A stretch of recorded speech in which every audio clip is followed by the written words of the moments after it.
Et oui, parce que quand on regarde les chiffres, 314, par exemple, vous voyez ce chiffre-là qu'on a sorti, 314 messages en moyenne. C'est-à-dire qu'il y en a, certains, c'est pire.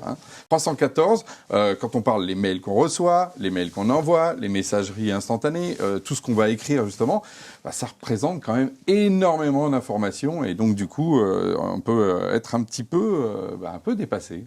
C'est vrai qu'on peut être vite submergé par toutes les infos, surtout si elles ne sont pas centralisées. D'ailleurs, là, on a un chiffre, un employé utilise en moyenne 11 applications par jour.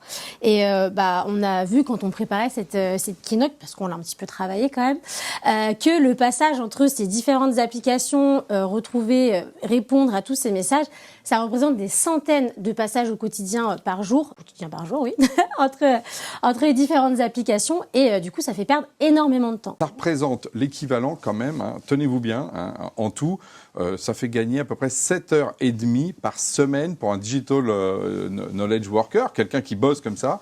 Il peut gagner quand même 1h30 par jour entre l'IA et utiliser les outils collaboratifs de manière un peu différenciée. C'est vrai que c'est énorme et je pense que c'est vrai qu'aujourd'hui, il y a encore plein de personnes qui se rendent pas compte que voilà, il y a plein d'outils qui peuvent nous permettre de nous faire gagner du temps au quotidien. Et l'arrivée de l'IA, on va en parler, c'est vrai que ça chamboule beaucoup les choses.